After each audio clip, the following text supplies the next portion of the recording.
first report, all of the acts are doing their first ever gig, so let's get the round of applause going. Let's show the support. Let's all right, Paul, let's give the night Mr. Nick.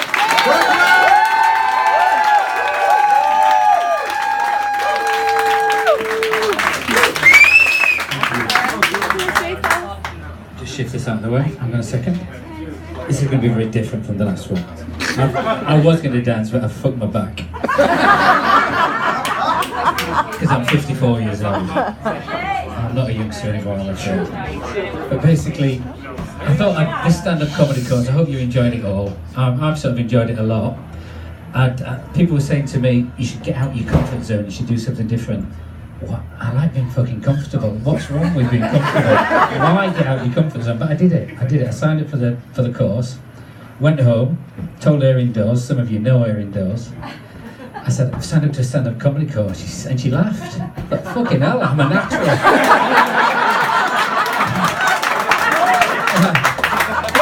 And then she said, you're fucking crazy. You are the most socially awkward person I have ever met in my entire life. Why the fuck? And you may not believe it, but she's got a point, because she knows me very, very well. You may look at me and you may see this elegant, erudite, sexy individual. If any of you are getting damp in your underwear, ladies or gentlemen, don't.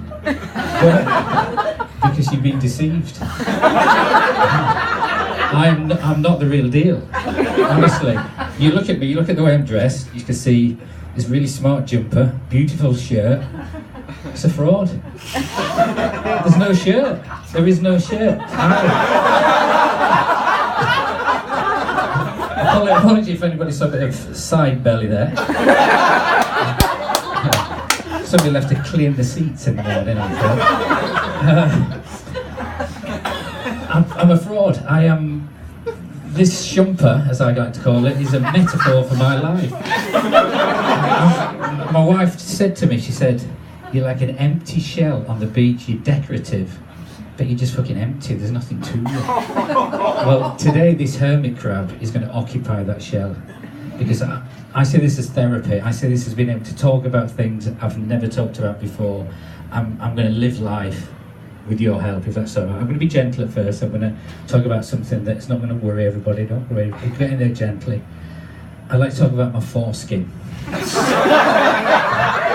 My teenage foreskin, that is, my teenage foreskin, don't worry. This, basically, any doctors in the house? Not now. No. Well, you've never heard of phimosis. Phimosis is what I had when I was a teenager. It's a very, very, very tight foreskin. Very, very tight. I mean tight. I did have a prop that I meant to bring, which was a bursted balloon with a knot in the end. You know, that's little bit. That's what it looked like.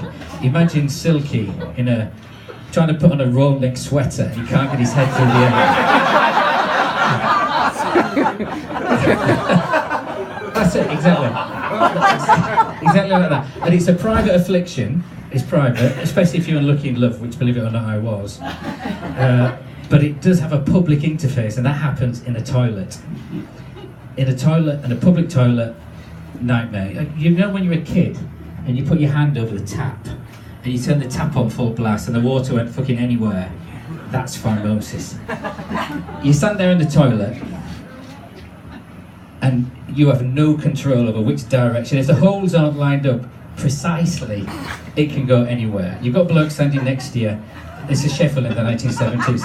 His corduroys could get soaked in piss, which is not a good look. It wasn't good for me, especially because I'm not a big lad at all. So I developed strategies, urination strategies. I would go into the toilet and I would case the joint. I would tour the toilets of Sheffield, looking for a suitable opening, because what I'm looking for is a gap in the urinal. I need more than elbow room. I need, you know, like women in a service station when they're trying to park, and they look for a space where there's 2 or 3 spaces for cars. That was me in the toilet. Because you need to go in forwards, obviously. So you're going forwards, you can wee away. There's going to be no problem whatsoever. No problem whatsoever. Now, I don't want to take that parking analogy too far, because as we gentlemen know, you reverse into a parking space. Reversing into a urinal doesn't really work. Do you know what I mean? You've got blokes there, you sort of... You alright, mate? Doesn't work. Although, the Romans did it. You know the Romans? Big up for the Romans. Great race, the Romans. The Romans did it. The Romans had communal toilets where you would sit and shit next to each other. There were no barriers or anything like that, nothing like that. And that would solve one of my other phobias, which is a phobia about people hearing me in the toilet. You know when you walk into the toilet with somebody, you walk out the office with somebody, walk towards the toilet, they go to the urinal, you go to the cubicle. You don't want to be heard.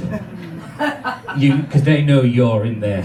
And any funny noises, it's you. So I don't know about you, my sphincter tightens until you're free to go under the cover of the very loud, in our office, the very, very loud hand dryer. That's when you're free to plop. But I think the Romans had it actually quite good. I think the Romans had it good because that communal thing breaks barriers down. You know, you're in an office and you're a bit scared of your boss. Some of you might have bosses here today. Look at them. Imagine sitting on the toilet next to them. Look at them. Jay, come here. No, come here. Jay, come here. Just imagine. This is Jay, by the way. Just sort of crouch down. Ask me a question. How are you doing, Rick? I'm doing all right, Jay. Yeah, I'm all right. I'm all. Hang on. Oh, I'm sorry. I'm never. Oh. Just hold my hand up. I'm great. Yeah, thank you. Thank you. Can you pass me the sponge? Do you need it? Thank you, Jay. So that would have solved that particular phobia. I think I've gone a bit too far. People I work with, remember, I made this up. It's not, very little of it is true. And thank you very much. And enjoy the last act. Thank you.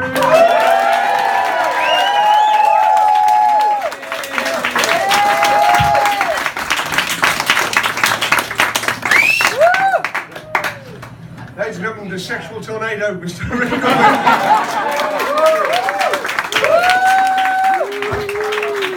Rick, can I ask you, you would say you're working on the technological industries, wouldn't you, with media savvy people? Yeah. And is this fellow your boss? Yeah. You put your phone back in the pocket but the torch is still on.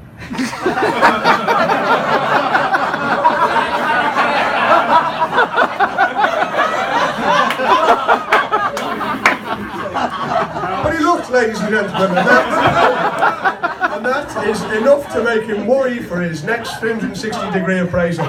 We have one act to go.